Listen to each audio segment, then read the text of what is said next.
Il y a quelques mois, j'ai essayé de faire tourner Minecraft sur le PC du lycée et c'était pas très concluant. Mais dans cette vidéo, j'ai trouvé 3 nouvelles techniques pour faire tourner Minecraft au mieux avec de beaux graphismes et pas uniquement sur PC d'ailleurs. Bref, on commence tout de suite avec Modrint.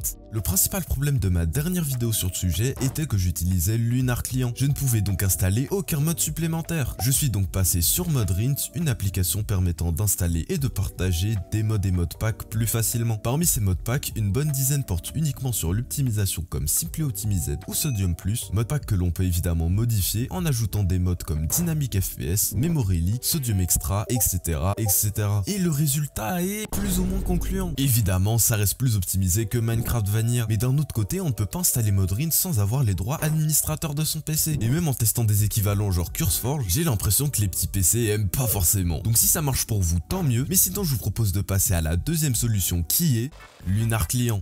Alors oui, j'ai dit précédemment que Lunar Client n'était pas très efficace, mais qu'est-ce qui m'a fait changer d'avis? Depuis quelques mois, Lunar a ajouté une nouvelle feature, les modpacks directement dans le launcher. Ainsi, lorsque vous jouez sur Fabric, vous avez des modpacks différents qui vous sont proposés. Vous pouvez même directement installer des mods supplémentaires en plus de ceux de base. Pour ça, cliquez sur cette flèche, allez dans les paramètres là et vous aurez un nouvel onglet présent. Il vous suffira juste de cliquer pour installer les mods. L'avantage de cette technique, c'est que vous pouvez installer une grande variété de mods, y compris d'optimisation, et cela a un vrai impact sur les performances. Par contre, vous pouvez pas trop installer tout ce que vous voulez non plus et ce point là n'est pas très clair. Il m'est par exemple arrivé d'avoir des crashs sans aucune raison où j'ai dû enlever tous les mods un par un pour savoir lequel faisait planter l'ensemble. De plus, Lunar Client ne met pas cette fonctionnalité à disposition dans toutes les versions. En 1.20 sur Fabric, il n'y aura aucun problème, mais en 1.8.9 sur Forge, bah là c'est tout de suite plus compliqué. Après avoir testé des mods sur plusieurs launchers, j'en avais marre. Si seulement il existait un launcher Minecraft déjà optimisé de base où je pourrais installer des shaders sans me soucier des perfs, genre comme Minecraft Preview. Bon, je pense qu'ici vous êtes beaucoup à considérer Minecraft Bedrock comme inférieur à la version Java. Et même si cet avis peut se tenir, non pas du tout, qu'est-ce que je raconte? Bah il y a un point sur lequel la version Java ne peut pas rivaliser, la version Preview. Permettre aux joueurs de pouvoir tester des features en avant-première de manière aussi simple est l'une des meilleures idées de Mojang post-rachat. Et pour ceux qui viendront me parler des snapshots, avouez que c'est quand même moins permissif et confortable. Bref, il y a quelques mois, une feature attendue depuis littéralement des années est enfin arrivée, le support des shaders en vanilla. On peut donc directement importer des shaders sans le jeu sans avoir rien à installer, d'ailleurs voici comment faire. Mais avant quand même, pensez à vous abonner, 10K avant l'été prochain, tout ça. Et voilà, c'est tout simple, on continue. Il suffit juste d'installer Minecraft Preview sur n'importe quel appareil et ensuite 3 possibilités s'offrent à vous. Soit vous téléchargez le monde RTX dans le marketplace et donc vous utilisez le pack RTX de la map comme shader. Soit vous recherchez par vous-même des packs de textures adaptés et vous l'installez comme un pack de textures classique. Et enfin, vous pouvez vous aventurer à installer un shader plus perfectionné comme le Strawberry, mais par contre là allez voir un tuto parce que c'est beaucoup plus galère. Et dans tous les cas, pensez à activer les fonctionnalités Dragon dans les paramètres expérimentaux de votre monde et évidemment les shaders dans les paramètres vidéo. Et voilà, normalement à la fin de cette vidéo vous avez un jeu beau et fluide. Donc sur ce, je vous laisse, n'hésitez pas à lâcher un like et salut!